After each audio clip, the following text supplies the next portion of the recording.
नमस्कार, मैं हूं मनोज मानस। उत्तराखंड की खबरों में आपका स्वागत है। खबरों का रुख करेंगे उससे पहले देख लेते हैं इस वक्त की अहम हेडलाइंस। उत्तराखंड में मकर संक्रांति के बाद हो सकता है धामी मंत्रिमंडल का विस्तार, खुल सकती है विधायकों की लॉटरी। मंत्रिमंडल में 5 पद हैं खाली। उत्तराखंड की 13 जिला पंचायतों, 95 क्षेत्र पंचायतों, 7,813 ग्राम पंचायतों को मिली सौगात। सीएम धामी ने 94 करोड़ 23 लाख की दी मंजूरी। चमोली में टीएचडीसी परियोजना हादसे की होगी जांच। 3 सदस्यीय उच्च सदस्य स्तरीय कमेटी गठित, 7 दिन में सौंपेगी रिपोर्ट। उत्तराखंड बार काउंसिल चुनाव की तिथि बदली, अब 17 फरवरी को होगा मतदान।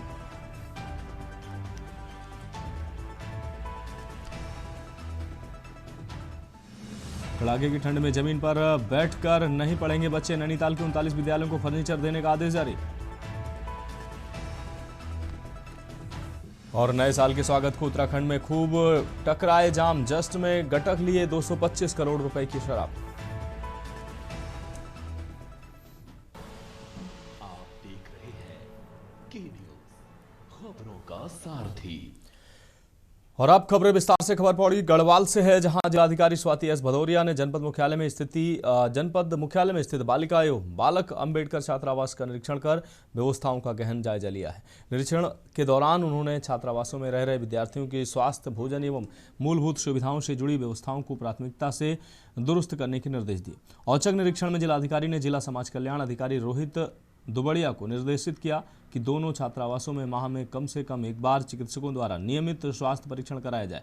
उन्होंने मेस व्यवस्था को सुदृढ़ करने के साथ ही निर्धारित मेनू व्यवस्थित रूप से तैयार कर उसे प्रदर्शित करने तथा मेनू के अनुरूप पोषण युक्त भोजन उपलब्ध कराने के निर्देश जारी किए।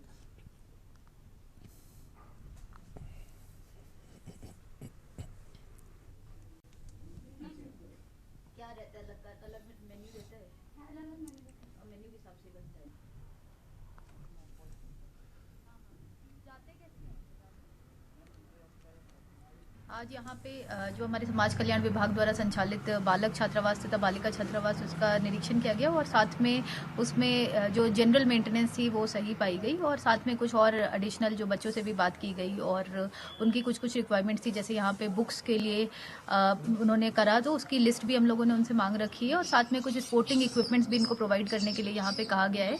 और साथ में जो वॉशरूम था उसका थोड़ा सा उसमें सीलन के इश्यूज थे, उसको ठीक करने के लिए भी बताया गया है। और साथ में जो हमारे लंच आदि के मेन्यू को और बेहतर करने के लिए, यहाँ डाइनिंग टेबल आदि भी प्रोवाइड करने के लिए हमने इनसे कर लिया डिमांड और जो जितनी भी चीज़ें होंगी वो सभी कुछ यहाँ पे प्रोवाइड किया जाए। रुक करेंगे लक्सर से अहम खबर है। 2 गंभीर सड़क हादसे। आपको बता दें, भुरनी रोड पर अज्ञात वाहन ने बाइक सवार को टक्कर मारी। इस दौरान हादसे में बाइक सवार की मौके पर ही मौत हो गई। दूसरा हादसा, 2 स्कूटी सवार डोसनी फ्लाईओवर से नीचे गिरे। फ्लाईओवर की दीवार से टकराकर नीचे गिरे स्कूटी सवार, दोनों की हालत गंभीर बताई जा रही है। एम्बुलेंस से उनको अस्पताल पहुंचाया गया। भुरनी रोड पर अज्ञात वाहन ने बाइक सवार को टक्कर मारी। इस दौरान बाइक सवार गंभीर रूप से घायल हो गया है।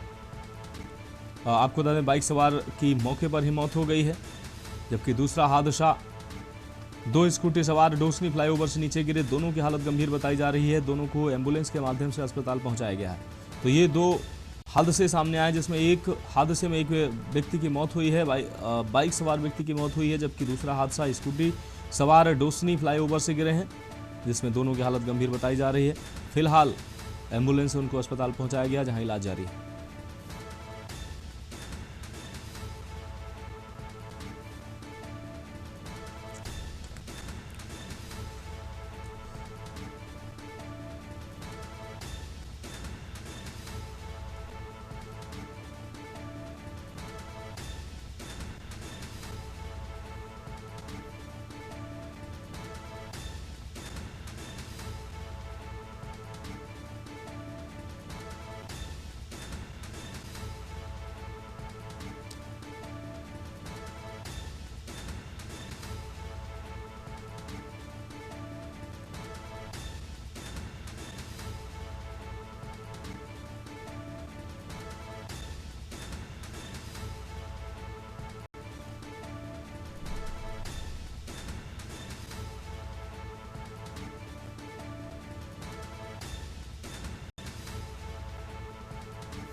तो हादसे में बाइक सवार की मौके पर ही मौत हुई, जबकि दूसरा हादसा दो स्कूटी सवारों में हुई है जो फ्लाईओवर से नीचे गिरे हैं। डोसली फ्लाईओवर से नीचे गिरे हैं, जहां दोनों की हालत गंभीर बताई जा रही है। एम्बुलेंस के माध्यम से इनको अस्पताल पहुंचाया गया है।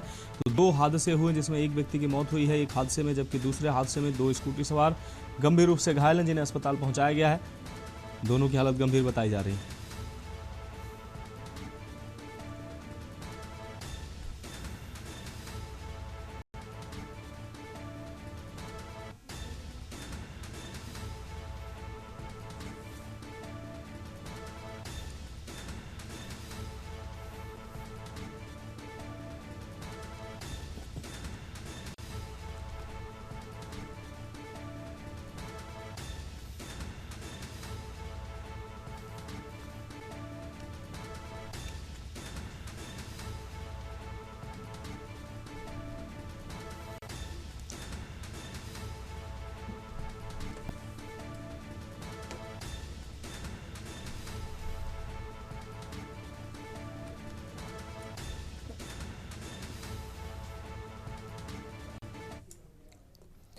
अब बढ़ेंगे अगली खबर की ओर। जिलाधिकारी सबिन बंसल ने नंदा सुनंदा योजना के अंतर्गत चार बालिकाओं को 1.5 लाख रुपए के चेक दिए हैं। योजना के तहत अब तक तकरीबन 90 से अधिक बालिकाओं की शिक्षा को पुनर्जीवित किया गया है। इस दौरान जिलाधिकारी ने कहा कि बालिकाएं अपनी पढ़ाई को जारी रखें, इसके लिए प्रशासन हर संभव प्रयास कर रहा है। उन्होंने बालिकाओं से पढ़ाई में सर्वश्रेष्ठ प्रदर्शन करने का आह्वान किया। उन्होंने कहा कि अलग अलग स्रोतों से धनराशि जुटाकर निर्धन बालिकाओं की शिक्षा को पुनर्जीवित किया जा रहा है ताकि बालिकाएं शिक्षा से जुड़कर आत्मनिर्भर हो सकें। जिलाधिकारी ने कहा कि बेटी को सशक्त बनाने का नंदा सुनंदा का एक ग्लोबल प्रयास है। प्रोजेक्ट नंदा सुनंदा किन्हीं कारणों से शिक्षा छोड़ चुकी बालिकाओं के सुरक्षित भविष्य की नींव रखेगा।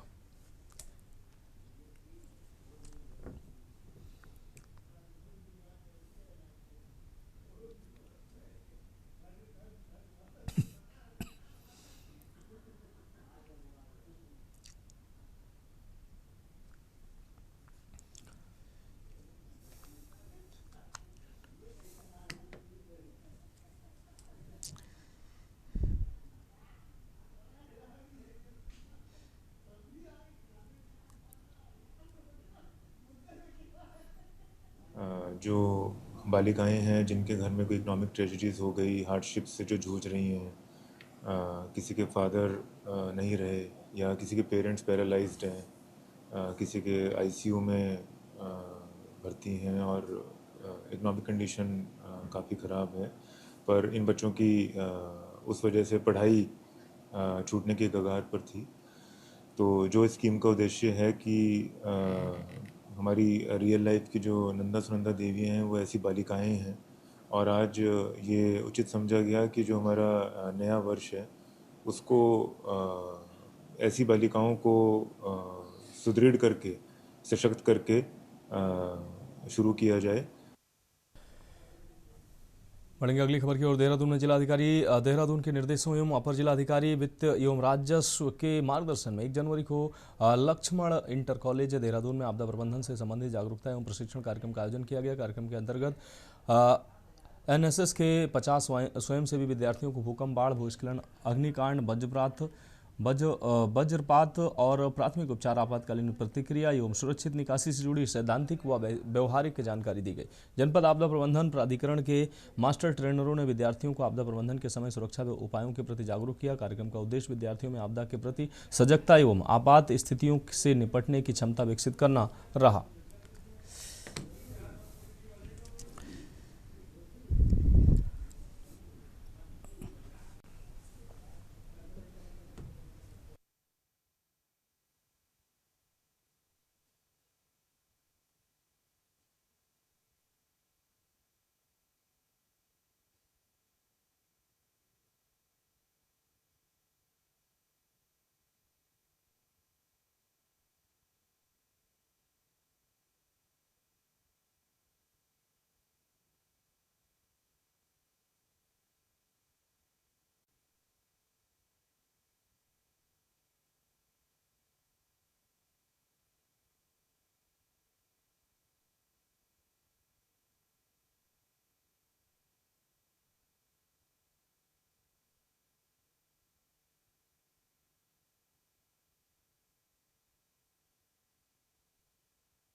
और Akhil Bharatiya people against rape in India की प्रमुख योगिता भयाना ने आज आपको बता दें कल अंकिता भंडारी हत्याकांड और उसको लेकर सोशल मीडिया में चल रही बयानबाजियों को लेकर प्रेस वार्ता की।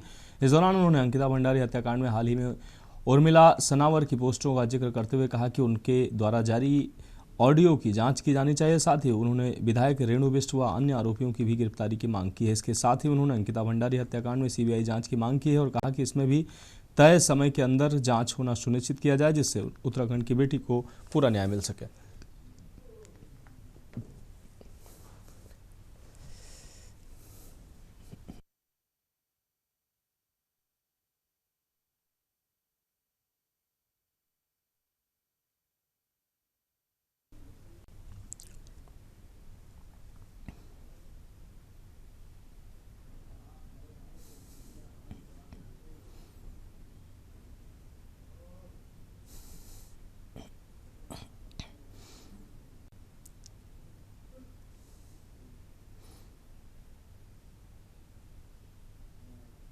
बस लीगली मैं यही कहना चाहती हूँ कि हालांकि देखिए सीबीआई पे मैं अगर ऑफ रिकॉर्ड बताऊँ तो सीबीआई पे मतलब बहुत ज़्यादा हमें वो नहीं है भरोसा, बट लीस्ट ये लोग अपनी तरफ से कम सीबीआई करेंगे तो हमें लगेगा एक स्तर ये लोग आगे बढ़े हैं लीगली।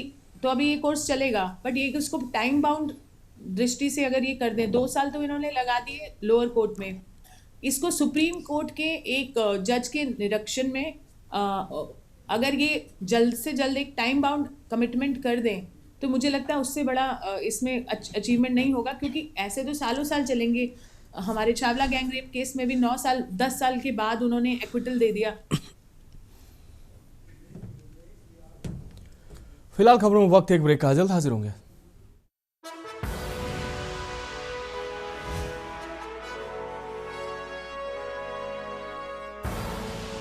आप देख रहे हैं के न्यूज, खबरों का। ब्रेक के बाद उत्तराखंड की खबरों में एक बार फिर से आपका स्वागत है। रुक करेंगे अगली खबर का। 9वीं गढ़वाल राइफल, जिसे वीरतापूर्वक नूरा नाग बटालियन एवं फाइटिंग फोर्थ जसवंत बाबा की बटालियन के नाम से जाना जाता है, उसका 62वां स्थापना दिवस देहरादून में बड़े ही हर्षोल्लास, गरिमा एवं देशभक्ति के भाव के साथ मनाया गया। यह आयोजन न केवल एक सैन्य परंपरा का उत्सव था, बल्कि वीर शहीदों के बलिदान को नमन करने का पावन अवसर था। कार्यक्रम की शुरुआत शहीदों की स्मृति में दीप प्रज्वलन के साथ हुआ। वर्ष 1959 से 2025 तक सभी अमर शहीदों को रीत चढ़ाकर पुष्प अर्पित कर श्रद्धांजलि दी गई तथा उनकी स्मृति में 2 मिनट का मौन रखा गया। संगठन के अध्यक्ष सेवानिवृत्त सूबेदार मेजर महिपाल पुंडीर 9 गढ़वाल राइफल ने कहा कि देश की सुरक्षा में बटालियन के गौरवशाली इतिहास और शहीदों की कुर्बानी को कभी भुलाया नहीं जा सकता। कैप्टन दरबान सिंह ने कहा कि हम सभी को अपने बच्चों की नैतिक शिक्षा पर ध्यान देना चाहिए। इस दौरान समाज में बढ़ती कुरीतियां, पलायन आदि समस्याओं पर भी चर्चा की गई।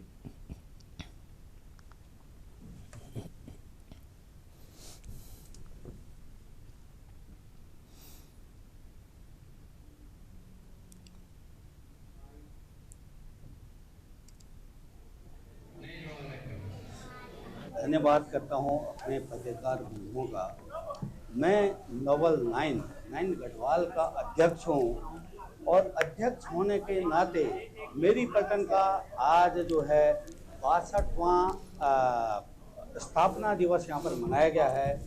हम लोगों ने सारे हमारे सैनिक, हमारे समस्त महिलाएं, हमारी वार विडोज महिलाएं और समस्त सैनिकों ने इसमें शिरकत से भाग लिया है। असल में मैं आप लोगों की जानकारी के लिए ये कहना चाहूँगा कि ये गढ़वाल राइफल्स की आज की डेट में 24 बटालियन है, तो उसमें से हमारी पलटन जो है 9 गढ़वाल राइफल्स, ये 1 जनवरी 1965 को इसकी स्थापना हुई। तब से लेकर अभी तक बटालियन को अभी 62 साल हो, आज 62वां स्थापना दिवस है। तो जितने भी हम, वैसे तो हमारे पलटन में जिन्होंने हमारे साथ नौकरी की है, जिन साथियों ने, वो अलग अलग स्थानों पर जाकर के अपना बैठ चुके हैं। बढ़ेंगे अगली खबर की ओर। नववर्ष के आगमन के साथ ही उत्तराखंड के प्रसिद्ध पर्यटन नगरी मसूरी में पर्यटकों की संख्या तेजी से बढ़ रही है। देश विदेश से पर्यटकों की बड़ी संख्या मसूरी में पहुंच रही है, जिससे शहर के होटल, होम स्टे और पर्यटन व्यवसायियों में रौनक लौट आई है। हर साल की तरह इस बार भी क्वीन ऑफ हिल्स मसूरी पर्यटकों की पहली पसंद बनी हुई है। पर्यटकों की बढ़ती संख्या को देखते हुए स्थानीय प्रशासन और पर्यटन विभाग व्यवस्थाओं को दुरुस्त करने में जुटा है। यातायात, पार्किंग, स्वच्छता और सुरक्षा पर विशेष ध्यान दिया जा रहा है ताकि सैलानियों को किसी प्रकार की असुविधा न हो।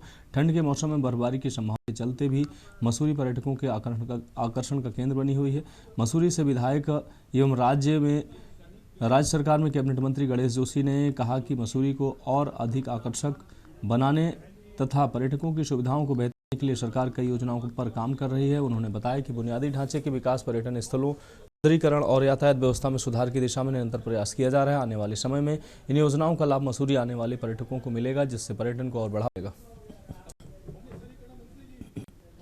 मसूरी को पहाड़ों की रानी कहा जाता है, रानी को सुंदर चाहिए और हमारी सरकार लगातार इस दिशा में काम कर रही है। और मैं सौभाग्यशाली हूँ कि पिछले 13-14 साल से मैं मसूरी की सेवा करने का सौभाग्य मुझे प्राप्त हुआ है और आने वाले समय में मसूरी का स्वरूप बदला हुआ होगा। हमने कई योजनाएं मसूरी के लिए हम लेकर आए हैं, जिससे हम मसूरी को संवारेंगे। ऋषिकेश में लगा खबर रुद्रपुर से है। 28 दिसंबर 2025 को दो पक्षों के बीच जमीनी विवाद को लेकर हुई अंधाधुंध फायरिंग मजदूर कार्तिक की जान चली थी। इस मामले में एसएसपी मणिकांत मिश्रा के नेतृत्व में पुलिस ने आपको बता दें, पुलिस ने मुख्य आरोपी जशनदीप सहित अब तक कुल 4 अभियुक्तों को सलाखों के पीछे भेज दिया है। पुलिस जांच के अनुसार घटना के अगले ही दिन मुख्य आरोपी जशनदीप उर्फ जश्न को गिरफ्तार कर लिया गया, जिसकी निशानदेही पर हत्या में प्रयुक्त 315 बोर की लाइसेंसी राइफल बरामद हुई। इसी कड़ी में 30 दिसंबर को शमशेर सिंह उर्फ शेरा को फॉर्च्यूनर कार और अवैध राइफल के साथ दबोचा गया। मामले में सबसे बड़ी सफलता तब मिली जब फरार आरोपी तनवीर सिंह को दिल्ली एयरपोर्ट से डिटेन किया गया। तनवीर विदेश भागने की फिराक में था, लेकिन पुलिस द्वारा जारी लुकआउट सर्कुलर के कारण वह पकड़ा गया। एसएसपी मणिकांत मिश्रा ने बताया कि आरोपियों के पास से लाइसेंसी और अवैध हथियारों का जखीरा बरामद हुआ है, जिसके चलते मुकदमे में आयुध की धाराएं बढ़ाई गई हैं।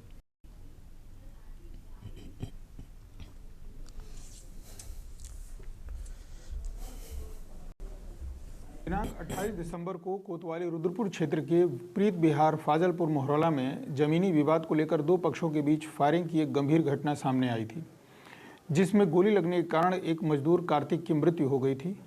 इस घटना को द्वारा अत्यंत गंभीर और जघन्य अपराध मानते हुए तत्काल कार्रवाई की गई। कोतवाली रुद्रपुर में इस संबंध में 2 मुकदमे पंजीकृत किए गए। एफआईआर संख्या 592/25 तथा 593/25, जिसमें बीएनएस की सुसंगत धाराएं लगाई गईं।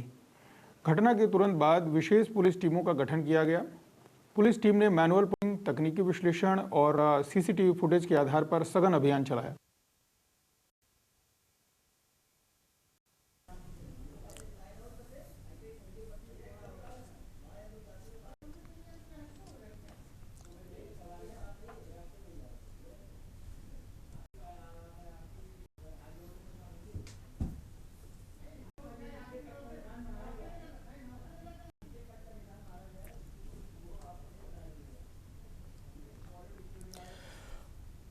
और अगली खबर का रुख करके खबर सिंह नगर से है, जहां पंतनगर क्षेत्र में 2 बाइक के आमने सामने भिड़ंत हुई है। टक्कर में एक युवक की मौके पर ही मौत हो गई है, जबकि 3 युवक घायल हो गए। घायलों को स्थानीय लोगों की मदद से जिला अस्पताल रुद्रपुर में भर्ती कराया गया, जहां उनका इलाज जारी है।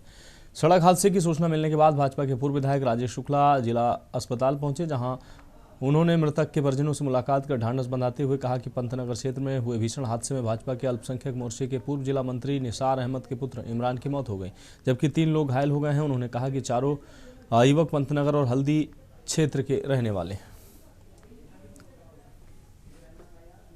2 मोटरसाइकिल आपस में टकराई हैं लगभग 8:30 बजे के आसपास की बात है, जिसमें एक इरफान नाम का एक लड़का जो हमारे निसार भाई का पुत्र है, उसकी दर्दनाक मौत हो गई है। 3 लड़के घायल हुए हैं, जिसमें से एक को अभी हम लोग ले जा रहे हैं, यहाँ हल्द्वानी रेफर किया गया है। 2 का इलाज यहाँ चल रहा है। बहुत दुर्भाग्यपूर्ण घटना है। शीतलहर है, ऐसे में वैसे भी आप समझ सकते हैं कोई चोट कितनी गंभीर होती है और क्या लापरवाही है तो मौके पे ही कोई देख के बता पाएगा। लेकिन हम लोग जैसे ही सुना, हम लोग भाग के अस्पताल पहुँचे हैं। यहाँ पहुँचते एक लड़के की मौत हो गई है, बहुत दुखद हुआ। फिलहाल खबरों में अभी के लिए मेरे साथ इतना ही। मुझे दीजिए इजाजत और आप देखते रहिए के न्यूज़ इंडिया।